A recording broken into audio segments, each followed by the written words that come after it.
Assalamualaikum warahmatullahi wabarakatuh.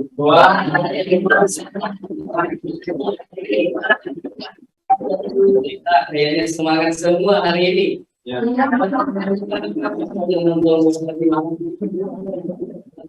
Siapa yang Argentina? Ada. Tahukah kalian ternyata bola juga itu membutuhkan ilmu manajemen. Tahu? Itu harus tersusun dengan baik, ada formasinya, ada perencanaannya, ada eksekusinya, ada kontrol bola. Jadi sebenarnya mereka memperhatikan ilmu manajemen. Baik. Minggu lalu kita belajar tentang kurikulum merdeka. Tentunya dari semua paham kan? Bagaimana landasannya, bagaimana teorinya, bagaimana pelaksanaannya hari ini. Karena ini pertemuan terakhir. Kan pertemuan terakhir kita, besok kita akan puas, setelah itu kita akan libur. Jadi karena itu hari ini materi kita tentang pengembangan kurikulum integratif. Tentunya kalimat ini integratif ini kalimat yang baru, mungkin baru Anda dengar kan? Ya, integratif antara sains dan agama. Kenapa mesti diintegrasikan? Ini yang menjadi poinnya pada hari ini. Yang penting kita belajar itu adalah bagaimana cara mengintegrasikan antara ilmu agama dengan ilmu dan bagaimana pelaksanaannya di lapangan. Oleh karena itu sebelum kita masuk pada materi, saya ingin menyentuh lewat, karena ini tentang integrasi pengetahuan. Tentunya kita harus melihat pengetahuan itu dari dua sisi, agama dan sains. Karena kalian adalah calon sarjana agama, maka ayat-ayatnya. Ya ini. Landasannya yang pertama adalah kita harus hari ini kita memulai pembelajaran dengan mengaji ya. Mengaji. Mungkin salah seorang yang bisa, yang saya mungkin minta Sahrul, coba dibaca.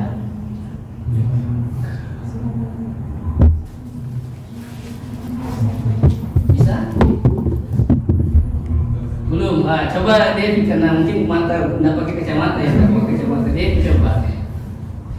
A'udzubillahi minasyaitonir rajim. Bismillahirrahmanirrahim. Iqra bismi rabbikal ladzi khalaq. Khalaqal insana min 'alaq. Iqra wa rabbukal akram. Alladzi 'allama bil qalam. 'Allamal insana ma lam ya'lam. Alhamdulillah. Bisa diterjemahkan? Kasih terjemahannya. Yang artinya, bacalah dengan menyebut nama Tuhanmu yang menciptakan. Dia telah menciptakan manusia dari segumpal darah. Bacalah, dan Tuhanmu lah yang maha mulia. Dia mengajar manusia dengan benar.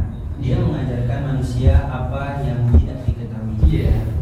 Ayat ini ternyata memberikan informasi kepada kita bahwa membaca nama Tuhanmu itu, membaca, menelaah itu bukan hanya pada wilayah ilmu agama yang kita baca, ilmu umum pun kita baca supaya nanti mengenal Tuhan kita. Ada ayat melalui dalil kan dari atas, ada yang ayat kauniyah, ada kauniyah. Oke, kita masuk ke pelajaran pada hari ini. Materi tentang integrasi keilmuan. Ini juga ayat kedua tentang Al-Baqarah ayat 31. Di situ berbunyi wa 'allama Adama asma'a kullaha summa 'alal malaikati faqala ambiuni bi asma'i haula'i in kuntum shadiqin. Kalau kita mencermati ayat ini bahwa dia mengejarkan kepada Adam nama-nama benda seluruhnya. Nama-nama benda seluruhnya. Hal ini menginformasikan kepada kita bahwa selaku kita siswa atau mahasiswa harus mempelajari banyak mata kuliah, banyak materi-materi yang tidak terfokus hanya pada ilmu agama, tapi juga kepada ilmu-ilmu sains lainnya. Sampai sini sudah paham kan? Bahwa ternyata integrasi keilmuan itu ada landasannya. Oke, kita lanjut. Oke nih. Nah, sekarang kita masuk latar belakangnya bahwa ternyata secara historis ilmu keilmuan Islam itu terpadu, tidak terpisah-pisah seperti sekarang. Itu di samping mereka dulu belajar tentang agama, mereka mempelajari kondisi agama, mereka belajar menghafal Al-Quran, mereka mempelajari hadis. Setelah itu mereka mengembangkan keilmuannya itu kepada ilmu-ilmu umum juga. Contoh apa dengar namanya Al-Kindi, itu kan nama besar Al-Firus, Al-Kindi, Al-Farabi, apalagi siapa lagi yang Anda kenal? Hawarizm kan? Nah, itu ilmuwan muslim semua. Ilmunya mereka itu terkoneksi antara ilmu agama dengan ilmu umum. Pada waktu itu umat Islam mengalami kejayaan yang luar biasa. Kita menjadi kiblat peradaban pada waktu itu. Nah, tapi sekarang ketika kita meninggalkan keilmuan sains, maka kita menjadi pengikut peradaban. Oleh karena itu ada wacana sekarang akan mengembalikan itu. Mengembalikan tentang bagaimana kita bisa mengintegrasikan ilmu. Nah, sekarang ini banyak lembaga pendidikan yang sudah mulai bertransformasi. Jadi ada integrasi, ada dua. Ada secara sistem lembaganya yang diintegrasikan, ada yang bidang studinya yang diintegrasikan. Dulu ada dikenal dengan istilah DEPAK, ada IGNAS. Dapat mengurusi ilmu agama, dinas mengurusi ilmu umum. Makanya terus ada dikotomi keilmuan. Oleh karena itu, sekarang ada namanya STAIN kan, kita di STAIN dulu menjadi IAIN kan, sekarang IAIN. Nah, ada yang sekolah umum seperti ada Samratul lagi kan, ada Unima. Mereka mempelajari ilmu umum, kita mempelajari ilmu agama. Jadi tetap kita hanya satu materi ilmu yang kita pelajari, sementara ilmu umum mereka yang pelajari. Oleh karena itu ada keinginan dari perguruan tinggi itu Islam itu bergeliat sekarang mempersiapkan diri untuk berubah menjadi UI. Kenapa menjadi UI? Karena nanti mereka itu di kampus lembaga itu mereka bisa belajar ilmu umum, ilmu agama juga dari sana. Ada kedokteran, ada teknik mesin, ada arsitek. Jadi semuanya nanti bisa mereka berdiskusi di dalam. Dan ada integrasi dengan bidang studi. Ada bidang studi. Masih ingat bidang studi di sekolah-sekolah yang tidak ada di sini? Apa kira-kira? Fisika. Nah, kita tidak belajar lagi fisika, apalagi kimia. Kita tidak ada lagi kimia. Sosiologi. Kita tidak pernah ketemu lagi dengan sosiologi kan?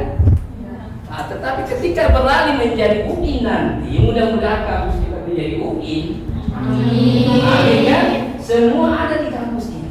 Maka lahirlah nanti ulama cendekia ulama. Tetapi semuanya itu tidak akan terjadi kalau tidak di-manage kurikulumnya sebaik mungkin menjadi kurikulum integrasi itu sendiri itu artinya memadukan antara mata kuliah umum dengan agama. Sampai sini ada pertanyaan? Ada pertanyaan sebelum kita lanjut? Ada? Sahabat? Siapa? Ya, silakan. Kasih atas kesempatan yang diberikan. Apa sih pentingnya kita mempelajari tentang integrasi kurikulum yang digabungkan antara ilmu satu dengan ilmu yang lainnya, misal tadi ilmu umum dengan ilmu agama? Iya, gitu Pak. Iya. Pertanyaan sangat bagus sekali. Istilahnya apa? Apa alasannya kenapa kita mengintegrasikan itu? Begini, manusia ini terdiri dari dua unsur, rohani dan jasmani. Begitupun Allah memberikan kita informasi itu ada namanya ayat kauniyah, ada ayat kauniyah. Kalau kita terus hanya menggali ayat kauniyah, ayat-ayat, hadis-hadis, gitu kan? Maka kita sama saja melepaskan orang-orang lain atau non-muslim itu menguasai ilmu kauniyah, ilmu alam. Kan begitu.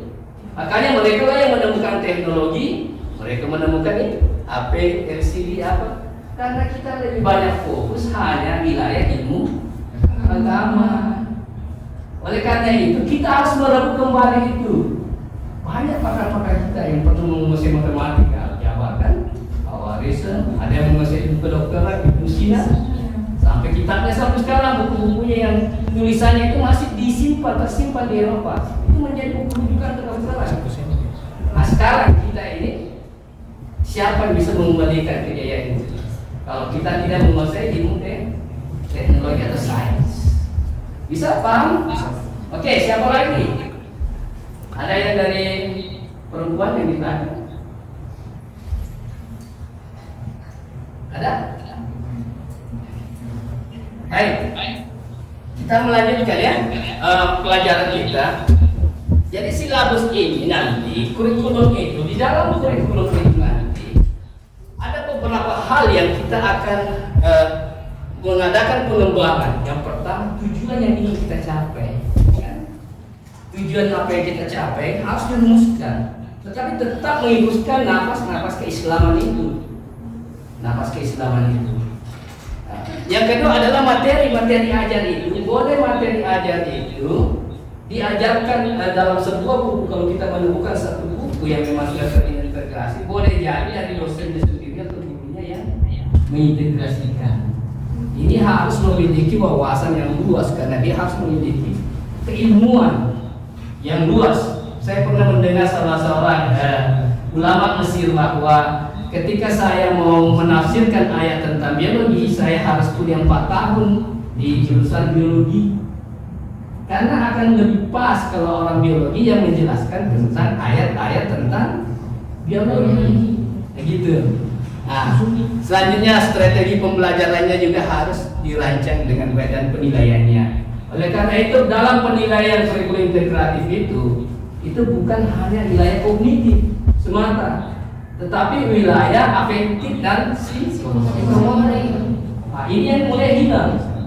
Karena ada yang mengatakan bahwa ilmu itu bebas nilai, ada yang mengatakan ilmu itu padat nilai. Sementara kita ilmu Islam itu tidak bebas nilai, tidak bisa kita katakan bahwa ilmu ini bebas nilai. Harus ada terus nilai-nilai kebaikan, nilai agama, nilai afektif yang kita harus selipkan di dalamnya. Oleh karena itu, mungkin kita akan mempelajari nanti bagaimana sih landasan teori daripada kurikulum, bagaimana landasan agamanya, bagaimana landasan filosofisnya, sehingga kita nanti ketika kalian akan menjadi guru di lapangan kan, insyaallah, atau Anda menjadi kepala sekolah di lapangan, Anda sudah paham bagaimana konsep kurikulum itu. Karena kita ketahui bahwa kurikulum itu adalah jantung daripada pendidikan. Di sanalah semua diracik, disusun dengan baik. Materi-materi apa yang harus dipersiapkan, kan begitu ya? Ada pertanyaan? Silakan. Kan tadi yang Bapak jelaskan di materi yang mengintegrasi itu guru antara kedua ilmu tersebut. Nah, pertanyaan saya, bagaimana cara kita menyeimbangkan antara kedua ilmu tersebut, antara ilmu agama dan ilmu sains? Iya, bagus sekali. Ada juga paham begini. Cara mengintegrasikan ilmu itu, ada yang mengatakan bahwa yang harus mengintegrasikan itu adalah orangnya. Ada yang mengatakan bahwa yang harus mengintegrasikan itu adalah guru dan ilmunya. Jadi dua pandangan kan. Umpama Devi sebuah person kan harus mempelajari ilmu agama dan ilmu umum baru masukkan ke sini. Kemudian Devi mencernanya dengan baik, kemudian mengeluarkannya pendapat. Maka ilmu itu telah terintegrasi. Ada orang yang menginginkan bahwa integrasi keilmuan itu memang disusun dari awal, meneliti dari awal, sama filosofisnya sama, strategi penelitiannya sama, ukuran-ukuran KPI-nya sama, baru dibangunlah sebuah ilmu yang terintegrasi. Tapi ini sangat sulit untuk dilakukan. Maka yang dilakukan sekarang adalah bagaimana memberikan porsi kepada anak-anak itu keilmuan, di samping belajar ilmu umum juga belajar ilmu agama. Kalau yang dipraktekkan di mana gitu, anak-anak itu dalam satu tahun itu mereka digodok ilmu agama. Mereka digodok siang malam ilmu agama sebagai fondasi mereka, dasar-dasar ilmu agama. Kemudian mereka diajarkan ilmu. Ada juga yang dilakukan di Makassar, beda. Pernah dulu dilakukan itu. Ada pembelajaran dua dosen yang masuk. Satu dosen agama, satu dosen umum. Umpama dosen biologi menjelaskan dari awal bahwa tentang okto kan. Setelah itu dosen yang kedua, dosen agama itu yang menjelaskan dari segi agama. Sampai sini ada pertanyaan? Baik. Silakan. Ya, jika saya menjadi kepala sekolah, bagaimana caranya menggabungkan antara agama dan sains di dalam sekolah saya sehingga sekolah saya bisa menjadi mutu? Ya, bagus sekali sudah ada. Jika saya menjadi kepala sekolah ini sangat bagus. Ya Pak, kita harus punya impian ya. Jika saya menjadi kepala sekolah, andaikan saya diserahkan jadi kepala sekolah, bagaimana saya cara mengintegrasikannya? Itulah pentingnya kita harus memiliki ilmu kurikulum ini. Bahwa tentunya kita merancangnya dulu dari segi kurikulumnya. Mulai dari tujuan yang ingin kita capai kan begitu. Setelah itu materi-materi apa yang kita harus ajarkan. Kalau biologi, tentunya kita harus menyiapkan buku-buku yang membahas tentang biologi kan. Kemudian ilmu-ilmu agama yang membahas tentang biologi. Jadi selanjutnya kita siapkan perangkat sarana-prasarananya. Minimal di sekolah itu harus ada musola. Anak-anak harus ditertibkan bacaan Al-Qur'annya. Mereka setiap hari seperti tadi yang saya sampaikan itu, di awal itu kita tetap memberikan nafas-nafas keislaman setiap hari. Apakah mulai anak-anak mengucapkan salam, berdoa, begitu kan? Atau menyuruh untuk mereka membacakan ayat-ayat Al-Quran. Jadi setiap hari itu ada nafas-nafas keislaman. Atau lingkungan sekolah itu kita rancang memang modelnya memang asli Islami begitu. Pakaian juga harus kita perhatikan. Kita memiliki pakaian yang harus tertutup aurat kan. Kita harus bisa bagaimana memanage posisi-posisi tempat duduk mereka supaya tidak terlalu berbedaan antara laki-laki dan perempuan. Jadi kurikulum itu sebenarnya bukan hanya secara tertulis. Ada namanya whole kurikulum. Whole kurikulum itu ketika ada kurikulum yang tidak tertulis tetapi mencakup seluruh pelajaran. Jadi bisa dikatakan bahwa sekolah itu baru bisa baik bermutu dengan baik ketika kurikulumnya itu dirancang dengan baik. Sekira ada pertanyaan? Ya, silakan.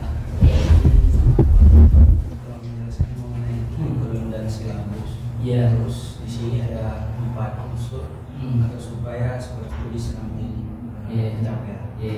Terus bagaimana jika salah satu dari 4 poin itu tidak ada? Tidak ada. Ya, yang ini. Tentunya tujuan. Dulu kita mungkin dulu agak lupa ya. Dulu kita pernah pelajari komponen-komponen kurikulum. Jadi disebut kurikulum itu ketika berisi komponen ini, ada tujuan yang kita harus capai, ada materi yang kita harus ajarkan, ada strategi pengajaran, akan ada penilaian. Maka tidak bisa umpama salah satunya tidak bisa umpama tujuan sudah dirancang, strategi sudah dirancang, penilaian sudah dirancang, materi tidak ada. Gimana? Tidak tercapai kan?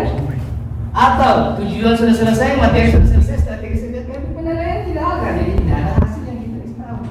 Padahal kita belajar manajemen itu kan mulai perencanaan, apalagi organisasi, apalagi yang ketiga.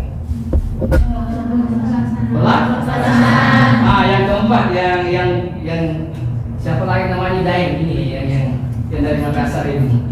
Taufik Dain. Ya. Kontrol. Alhamdulillah masih ingat pelajaran yang dulu kan? Masih pertama yang Taufik ini dulu waktunya karena dia dari Makassar belum beradaptasi di sini malu-malu kan, sekarang sudah akrab dengan teman-teman. Bagaimana kenangannya di mana? Taufik. Bagus ya, teman-temannya lama kan begitu. Nyaman. Nah, itu ya. Kita harus tetap menjaga semangat belajar, ya. Oleh karena itu, pengintegrasian kurikulum itu sedang sampai sekarang masih diusahakan upaya agar itu terwujud nyata, karena hanya itu yang bisa kita lakukan untuk mengejar kita umat Islam. kenapa Palestina dijajah sampai sekarang? Karena mereka tidak menguasai sains dan teknologi, kan begitu. Kenapa sampai kita dijajah oleh Barat? Karena kita tidak mampu melawan mereka. Kenapa? Karena sains dan teknologi mereka kuasai. Ya, jadi oleh karena itu kita sangat berharap kepada kalian semua generasi muda muslim ini terus belajar. Jangan mengkotak-kotakan pengetahuan. Anda harus belajar ilmu umum, belajar ilmu agama. Karena ilmu agama saja kita pelajari, kita tidak mampu mendidik peradaban. Tetapi kalau ilmu umum saja kita pelajari, maka kita kering secara spiritual. Sementara kita ini adalah makhluk yang sempurna. Bahkan ketika kita mampu mengembangkan pikiran ini dan kita mampu mengasah hati ini, spiritual ini, maka kita lebih tinggi dari malaikat. Karena malaikat makhluk yang tidak mampu berpikir, kita makhluk yang bisa berpikir mengembangkan alam ini. Itulah tujuan manusia itu diciptakan sebagai khalifah. Oke, karena kita sudah berada di akhir pembelajaran, tentunya ada evaluasi ya. Saya ingin mengetahui apakah Anda paham apa yang saya sampaikan atau tidak, begitu ya. Baik, siapa lagi? Sifani ya. Coba jelaskan alasan kenapa kita harus mengintegrasikan keilmuan. Baik, mungkin sudah Bapak sampaikan tadi, karena kita sebagai manusia yang bisa dilahirkan sempurna, itu harus memiliki dua ilmu, yaitu agama ataupun ilmu sains. Karena apa? Di dunia era sekarang teknologi dan sains itu sudah merebes atau membesar secara signifikan. Itu terlebih oleh negara-negara di luar kita dari Indonesia. Sedangkan kita Indonesia itu mungkin teknologinya masih kalah jauh dengan teknologi-teknologi yang ada di luar dari Indonesia itu sendiri. Oleh karena itu, kita sebagai mahasiswa yang memang notabene muslim, selain kita menguasai ilmu agama, kita juga perlu menguasai ilmu-ilmu sains. Karena apa? Teknologi yang semakin berkembang ini dan butuh keterampilan yang lebih tinggi, itu otomatis sebagai mahasiswa bukan hanya tuntutan ilmu agama yang perlu, tetapi juga ilmu-ilmu sains yang nantinya dapat kita gunakan untuk dapat bersaing dengan negara-negara yang lain. Itu. Baik, alhamdulillah. Saya sangat senang mendengar penjelasan dari teman Anda. Artinya beliau sudah mulai paham apa-apa bagaimana itu integrasi keilmuan. Tentunya kita waktu yang singkat ini kan, ini kita tertarik. Ingat, sumber pembelajaran itu bukan cuma di sini. Ya? Saya hanya salah satu fasilitator memberikan pengetahuan. Silakan baca jurnal saya. Ada beberapa jurnal saya itu tentang integrasi keilmuan. Anda baca di situ, masih banyak keilmuan di sana. Dan coba baca buku-buku tentang integrasi keilmuan. Anda sekarang sudah bisa melihat di website, bisa di blog, dan banyak sekali sumber-sumber keislaman. Dan insya Allah kalau ada pertanyaan lain kan, ada pertanyaan lagi, silakan hubungi di baik WA maupun email saya. Saya kan tetap berdiskusi meskipun kita di luar kelas, kita tetap akan berdiskusi keilmuan. Karena keilmuan itu bukan cuma di sini belajar, kan dimanapun. Baik, sampai di sini pertemuan kita pada hari ini. Jika ada kata yang salah, sebagai manusia biasa kan? Iya. Namun mudah-mudahan ilmu kita bermanfaat pada hari ini.